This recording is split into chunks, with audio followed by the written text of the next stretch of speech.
This is John Monson with Rural Ruckus Radio and Podcast. I am your host today, and we have another guest with us today. And what today we want to be able to do is sort of begin to analyze some of the different impacts on rural communities that we can have by working with people like Chris Giesen, who's here with us today. Chris, welcome here to the show. Yeah, thanks, John. Longtime friend and somebody that we've known, I think going back to maybe Congressman Stanglin, Congressman that would be way back. Congressman Gutnick's days. I think so, way back, and then ongoing from there. And now, why don't you tell us a little bit about yourself and who you're with today? Yeah, absolutely. Glad to be here. Thanks for the invite. Absolutely. Chris Giesen. I am the manager of the Economic Development Program for Dairyland Power Cooperative based out of La Crosse, Wisconsin. Mm-hmm. We serve 24 distribution electric cooperatives across Wisconsin, Minnesota, into Iowa, and in Illinois, and by providing their wholesale electric needs. So we run the generation and transmission assets for those co-ops. We have about 27 municipal utilities that are on our lines as well as other members that we work with. But essentially what we do at Dairyland Power is we run the power plants and we run the transmission lines to get that wholesale power from where it's created out to the utility companies that are using it, our cooperative, distribution cooperatives. So in this area, it might be Freeborn Mauer, People's Energy, My Energy in Minnesota, into Iowa, it'd be Heartland and Alameda Clayton, as well as a little bit of My Energy. So, in this area, we're well rooted in it. Yeah. Yeah. So pretty important element here through your job, right? Because you said economic development, right? Yes. How does economic development play a role in power? Yeah, absolutely. So our mission at Dairyland is to improve the quality of lives for our members. And part of that is the cooperative principles, right? So one of the cooperative principles is concern for community. And so we want to build community. Most of our members are in rural settings. Think back to the Rural Electrification Act back in the 30s, I believe, when rural was without electricity and was having some hard times, modernizing and industrializing. Congress passed some laws to allow for electrification in those areas. They did it through co-ops, and we're kind of that iteration of that today. Helping improve the lives of those rural spaces, and we do that by providing safe, reliable, and affordable electricity to our members, and then they in turn distribute that to homes, businesses, entities that are using electricity in those communities. So, without electricity, not much happens, right? In our lives. Yeah. That's the bottom line. That's the big difference that you guys make every single day, whether it's business, whether it's residential, doesn't matter. You focus a little bit more on the economic development for some of the business side of rural communities? Everything. Doesn't matter. Yeah, you could look at housing, daycare, the different things that make communities, we help support. We want to see communities thriving because that means we have more members on our lines. It means that the electricity that we're creating can be produced more safely, more efficiently, at lower costs, and just continually improve the lives of folks around us and innovate and build and reinvest. And where that economic development piece really comes in as we're able to help utilize those big assets, whether that's the power plants that go up or the solar or the wind or the transmission lines, all the things that are required to provide electricity to your house. Very expensive. And in some cases, it's only used in certain instances. And so if we're able to leverage more activity, bigger loads, more efficient loads on our lines. Not only is that better for us as a cooperative and our members and, providing better systems, but it also builds those communities. It provides jobs, it provides tax base, it provides, services and allows growth in the rural areas. So, that's everything, right? Exactly. That's everything in a rural community. Exactly. Right. So I don't think a lot of our viewers probably fully grasped the impact what Dairyland does for them on a daily basis. We're kind of behind the scenes, yeah. Right. So you're behind the scenes, but what is an impact in the daily lives of somebody like me? What's the difference you make? Well, this podcast is using some electricity to make everything happen. Good point. It's also using probably a data center somewhere. A lot of our members run their own fiber optic broadband networks. So this is going out over the internet. They might be facilitating that to local homes. Data centers are a thing and a hot topic right now. They are. All of this is going through a data center somewhere to be able to get to the end users' ears to hear it. And so electricity the digital economy, it really is like the railroads 150 years ago. Where those railroads went, we really saw a lot of activity and growth, and communities grow, and we saw cities all over the place pop up, and ag supported that, and then the business community came in, or tourism, different things came in, and now we're starting to see the digital economy reshape rural spaces, and it's really on the backbone, in my opinion, of being able to provide those basic utilities like electricity, water, sewer, internet. So really, we're in that category of being able to make rural spaces great and supportive and supported and fruitful. Yeah. So Dairyland's a cooperative, right? Yeah. Explain the concept of a cooperative to our viewers today. Yeah. So, that's a tough one. So the cooperatives, we're owned by our members. Right. So, all the money that comes in, we're designed to provide a service, in this case, electricity generally.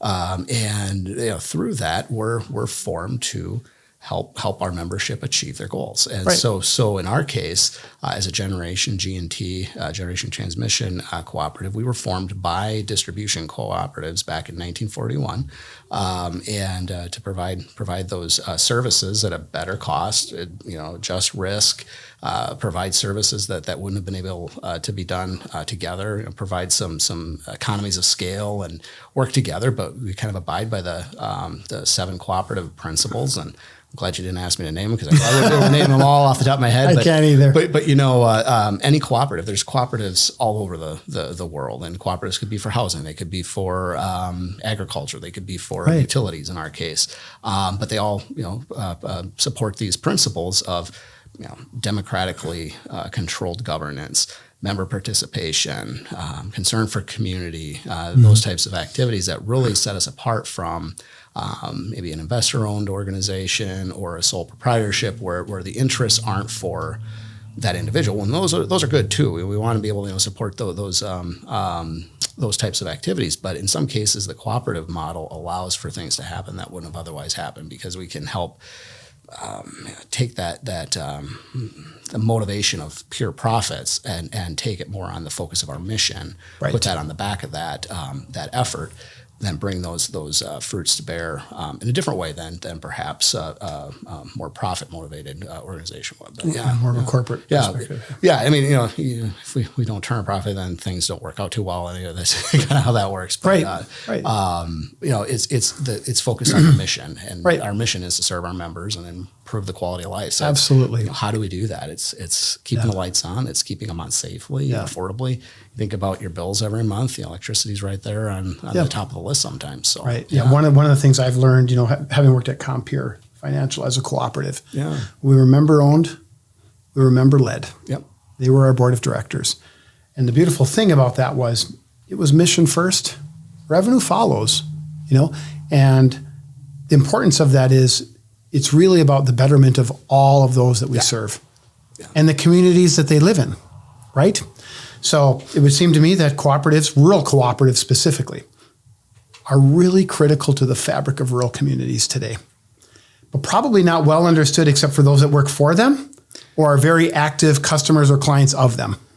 And so that's the piece that I think that a lot of maybe viewers and listeners may not understand real well, because they probably they just provide me with electricity, it's all good. But that membership component, that ownership component is really, really important. So explain to us a little bit more about how ownership works in a cooperative. So you have others who really sort of help determine your mission. Am I right? Yeah, absolutely. Yeah. So, in our case, our members we have only 24 members, right? That are our owners. And so, for Dairyland, our distribution cooperatives, are spread across 4 different states, but those members are made up of their own members. So exactly. We're a cooperative of cooperatives, essentially. Right. And those distribution members are made up of people that have houses, businesses, any electric user that's in that community. So essentially, essentially you have an electric service with one of our distribution cooperatives. You're a member. You get to vote every year on different initiatives, whether that's for a board of directors position. You can run for that position yourself. You can participate in different boards and committees and activities that they might put on. Right. And then those individual cooperatives, those boards that are elected from their population of members, are elected to our board to govern our organization, right. And helping keep the costs down for all of our members, help keep things safe, help keep things focused on the needs of the community. And what I really enjoy about our role is that we get to be involved not only with our members, but those community stakeholders, the community leaders, to try to identify what those things are that are important to their community, right. And then see how we can fit in some of the things that we have relationships with, or that can create that win-win situation for all involved. So yeah. You did a great job of explaining kind of the purpose, the mission, who you serve, and why rural is important. But Chris, it was so important to have you in here today, I think, to introduce our listeners to the importance of power, electricity in our lives, and how cooperatives have such an important function. Dairyland's function here in our region, and how important that is to our listeners and to our viewers every single day. Almost every minute they live, they are impacted by what you do and what Dairyland does every single day. So it's important from our standpoint. You think about, it's not just lights; it's everything to the hospitals, to the transactions that we do, the quality of life that we have and continue to be able to have in rural spaces is due to electricity. Isn't that amazing? And so it just touches so many things. And rural cooperatives in our part of the world, Dairyland and our members have been a large leader in that. And so our efforts in economic development is to help underpin those activities, help underpin those business opportunities, help build communities. Right. We had one community that was looking for some opportunities, and so we took a look at the different types of inquiries that we're able to bring their way through our members, and identify opportunities to not only help sell more electricity, and in our case, which helps our member, but in this case, it could potentially be a very large taxpayer for the community, something that would provide jobs, something that would provide, some significant dollar revenue for the community and lower taxes for everybody. So there's a lot of opportunities when it comes down to putting our collective minds together to make good things happen. Exactly. Chris, thank you so much for coming in today. I really appreciate it, my friend. Thanks for doing this. This is awesome, and it's good to introduce our viewers and listeners. Love to have it. Maybe a better sort of the next layer of how we serve rural communities. So this is John Monson with Rural Ruckus Radio and Podcast signing off. We'll be back again.